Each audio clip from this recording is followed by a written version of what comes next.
This is the 217 Recovery Podcast with Corey Winfield.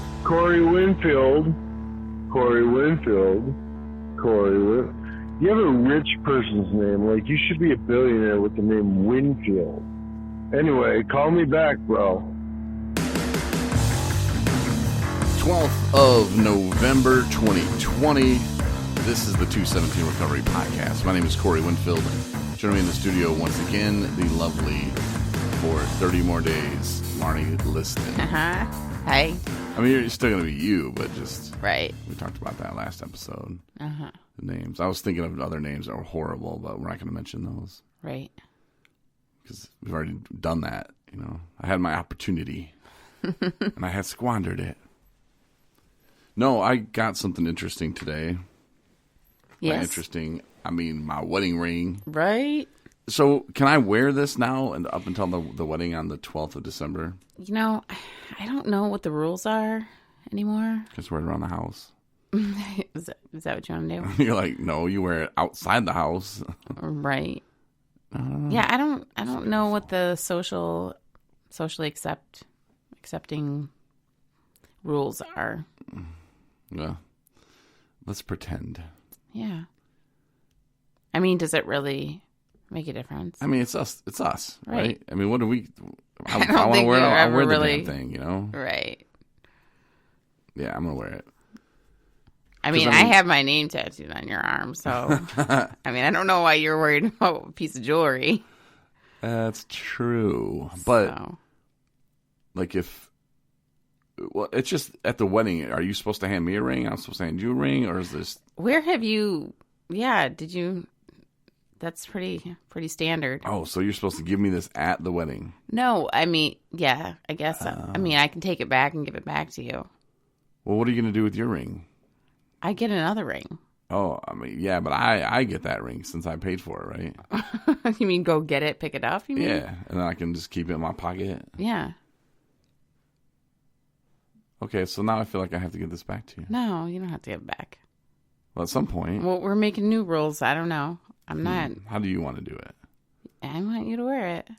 Okay. I don't think there's anything wrong with that. It's not like it's a year away. You know? See, this is like stuff that's probably pretty common with people. Do we need to like Google it? Oh, I'm not going to Google it. I mean, who's got the right answer? But see, like we're adulting now. Yeah. You know, we got some recovery under our belt. Mm-hmm. We fell in love, like real love, and it's just nice to like move forward in life. Yeah. Which I haven't done in a long time. It is. It's pretty amazing. It really is. Like, yeah, sure, I had a career and my career moved forward and this and that. But like personally, like emotionally, it's pretty cool. Yeah, it is. And how real it is, how we use the word real, that is the best word to use, because I find even in, for example, writing this latest blog that I had sat it down for a while. Like I didn't look at it for a little bit. I tend to do that. And I go back to revisit it to, you know, make some adjustments or send it to myself so I can post it. And I'm like, man, I am like super passionate about this stuff. Like it blew me out of the water. And I'm like, what was I thinking when I wrote that? It's not bad. I'm still going to post it. But, you know, I think I find myself sometimes I get into these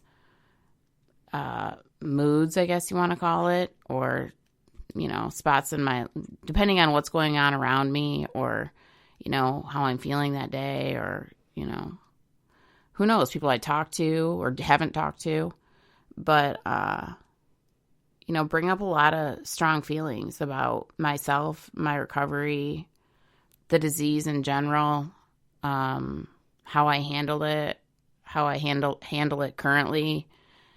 So, you know, reflecting on my past and sometimes you get in those moments where you're so back in it, you know, like the anger and like the hatred towards the disease will come out. And I mean, I'll go on a tangent about, you know, how how it, it took me over. It owned me. And the pain that I went through, and how I want to use the word victim, of it. Like I felt as though that I had no hope. And so little tiny pieces will, like, somehow, some way inch back into my mind, into my, current mind. And it makes me, and then after I take a breath and it's all kind of over with and I get through it, I'm just left with gratitude. I'm just so grateful and blessed in so many ways. And all the things that I have today, I never would have thought that I would have. And I'm just scratching the surface. I don't have all that much time under my belt yet, but every day is another day. And, it's building confidence, and it's a maintenance program. And I love my life. I haven't thought about that in a while. The whole being angry at. Oh, you will when you read my blog. I tell you what. Being angry at alcohol. I was like, whoa. But you do come to a point, and I don't know when that point was, but just when you were talking, I was thinking back, when I was in sober living, and, just, alcohol, you did this to me, you took this from me. And now you're absolutely right. I look at it completely different, as I had to go through those things. I had to do that to be where I'm at today. Mm-hmm. So I appreciate where I'm at today a lot more than I probably would if I didn't have a problem with alcohol, and if I didn't hit the lows that I've hit in my life that I used to blame alcohol for. But I just gotta, like you said, be grateful. I think you said gratitude, but I gotta be grateful that it happened when it did, and that I'm still not in active addiction, or dipping my toes in recovery and then pulling them out when I want, and then dipping them back in and pulling them back out, and that's hell too. So yeah, that's cool that you brought that up, and I can't wait to read your blog. Thanks. Yeah, it'll be good. You were talking about anger, and it's just like, like sometimes it's hard for us. I mean, and not even just if it's toward, our addiction or whatever, but like to get angry at situations and at people. And if you don't, like, if you text me or if you're talking to me and I just don't respond, I'm probably angry. But I'm thinking about how I want to act instead of react. I mean, you like 3 hours ago, I was. Oh, my honey was mad. Yeah, and that's not how I want to respond to a situation. It's taking time to think your way through it, and I don't know when I'll have the answer for this, but I'm glad I didn't. I mean, that moment of just and you want to fire right back at them. I'm getting so much better at not doing that. It's hard. It's really hard. Mm-hmm. But in the end, when you look back at the situation, as like in 3 months from now, I'll be like, remember that? I was so mad about that. And oh, that's so stupid. No matter how it turns out, whether it turns out, well for me or not, still in 3 months, I'm going to be laughing about the situation. You're like, I spent how much time and energy thinking about that or worrying about that or this or that. And I know. Jesus. And it creeps back in. Mm-hmm. It'll creep sometimes depending on the situation, but you're right. I mean, in reflecting on certain stuff, you're like, how was I so upset? Why? How did that make me so mad? Mm-hmm. But at the time, it just seems like the right thing to feel. Right. And part of the situation is my fault for dragging my feet. It's like one of those situations where I would used to always avoid because I didn't want to know the outcome. Mm-hmm. I mean, and again, 90% of the time, it was not a big deal. And I spent all this time, weeks, worrying about something that if I just would have confronted it head on, boom, okay, okay, it didn't go my way. You know what? At least I know now. At least I'm not moping around for 2 weeks or drinking or going on a bender thinking, oh, no, the situation can't be fixed. I did this. Oh, my gosh. No. And then you find out, oh, wasn't a big deal. So I made it into like this big, huge ordeal and in my mind, and I didn't need to. But in this situation, it was kind of the same.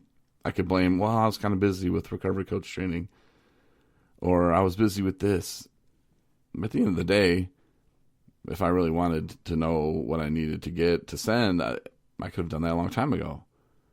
You know, just do it. But so I can only blame myself for it, the situation. But I just have to respond correctly. And not correctly. I mean, there's really no right or wrong way they can respond to the situation. It's just, I want to respond in a way that I want to respond, in the way that I'm going to feel better about the outcome of the situation. Like I said, regardless of how it goes, it's just, I'm going to be like, okay, I'm up here on this high rock, and that's where I'm going to stay. You can't touch me, haters, you know, Right. dancing around. Singing that Mary J. Blige song, looking for a real love. Because you were talking about that earlier. Real love. Sorry, I have laryngitis. Is that what it's called? Otherwise, I would hit those notes. Right. But yeah, I'm two-time recovery coach. Shoot. So it's just a refresher course, right? Yeah. But see, I'm going to get Tyrone when he's available. Like, two-time recovery coach, training guy, Corey Winfield. I think that'd be pretty cool. Yeah, that would be cool. Recovery ambassador. Is that what that is? Suicide prevention training guy. Took him to class. Corey Winfield. We're going to have all kinds of names. I know, like, It'll be a really long introduction. That'd be hilarious, though, when we see Tyrone next and I start getting out all my plaques and certificates and stuff. And I'm like, hey, man, read all these. Yeah. I want that in the intro, bro. And then we'll start making some up. Best baby maker of 2020. Oh, my God. Practicing all the time. Hey, you want to say hi to your dad?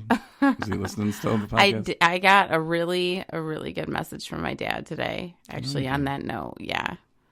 It was really cool. Actually, he had called me the other day, and I hadn't told him about that we had set a date yet. And, well, I mean, all of you in recovery or in wherever you're at with your addiction, I know when I was not sober, I did not want to talk to my parents at all, period.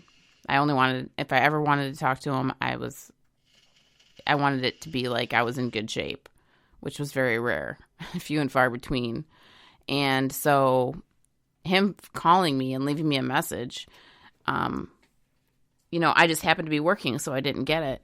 But I hadn't told him about the date yet, and so he leaves me this message, and it was so adorable. It was, like, just wanted to see how you're doing, just want to see how my daughter's doing, and checking in on you, and I hope everything's great, and all these compliments about how I'm doing, and, it just felt really good.